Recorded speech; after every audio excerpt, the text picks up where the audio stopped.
2 years ago, COVID happened and I was forced, like all of you, to spend endless amounts of time locked up in my house. I tried to keep myself entertained with different activities and picked up different things, including starting a YouTube channel. But the most important decision I made back in 2020 was probably to start reading. Since then, I've read more than 30 nonfiction books, and today in this video, I'm gonna tell you about the 5 books that you absolutely need to read if you're in your 20s. So, let's get to it.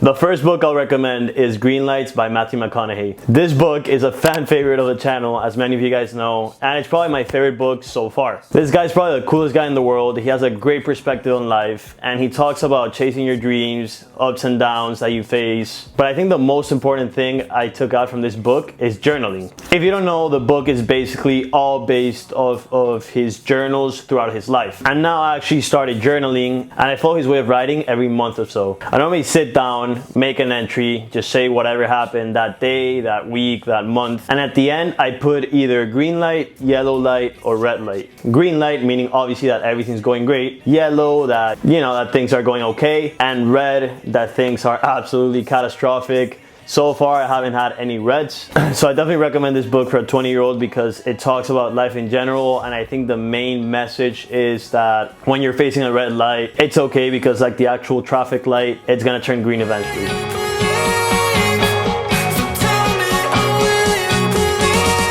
Now that we're getting into our 20s, we're gonna be dealing with people at work, in our relationships, with friends, and dealing with people is not the easiest thing in the world. And in this book, Dale Carnegie actually gives like 30 ways that you can better improve your relationship with people. And it sounds stupid because we all think we know how to talk with people, but after you read, you're gonna notice a couple different chapters that change the way you approach conversations. The one that absolutely blew me away, that I'm applying a lot more today, is that to get the best of an argument, just avoid it. I would normally get in all sorts of arguments with anyone trying to defend my points and what I believed, and I realized that there's no way you can win in that. You might win the argument and inflate your ego, but the other person is going to be resentful towards you because you proved them wrong. And if you lose the argument and you're competitive like me, you just lost and you look stupid.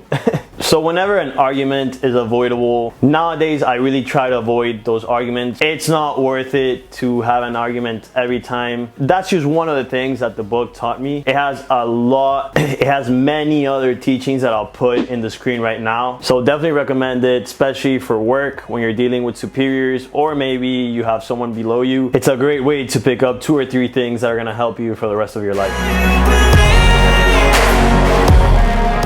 We're a channel that loves personal finance, so of course I had to pick a book about personal finance. I did pick one that's very simple and not complex at all, because I think everyone in their 20s should know how to maximize their money. In this book, I think Ramit Sethi covers everything that's essential. So whenever people ask me for a personal finance recommendation, I always give them this book because I think it covers everything. It talks about credit cards, it talks about retirement accounts, it talks about asset allocation, and many more things. So if you don't know where to start with your brand new salary, you can drop in the comments a little thank you, because this book will help you solve all your problems and even make you interested in personal finance, hopefully, and then you can dive into more complex books.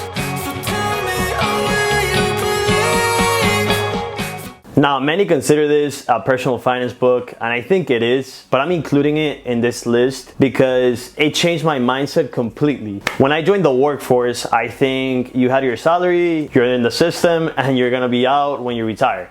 That's the normal American way of thinking about the workplace, the workforce. And this little small pocket book is great in my opinion, and everyone should read it because that's not probably the best way to think about it. He talks about the way that rich people think, which is basically they create their own company, they expense all their expenses under their company, and they pay less taxes than someone that's salaried and works 3 months out of the 12 months for the government. But I think that mindset change is very important because even though if you end up, working 40 years in corporate America, you can still have some rental properties here and there, some side hustles, and some other projects that are going on in your life to increase your salary. Because after all, the ideal life, in my opinion, is being able to do whatever you want with your time, and the only way to get to that point is to have enough passive income that covers all your expenses.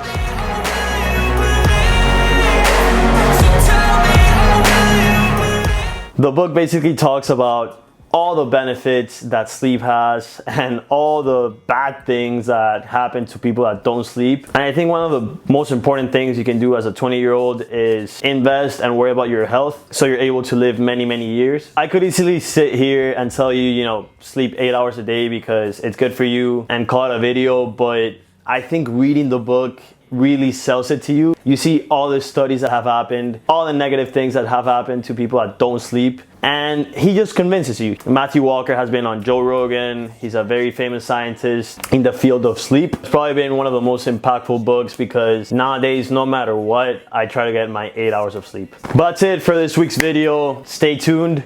Big things coming. If you like this video, please subscribe. We're about to hit the 1,000 subscriber mark, which means that we're about to get monetized finally. So if you're not subscribed, please subscribe, drop a like, and we'll see you next week.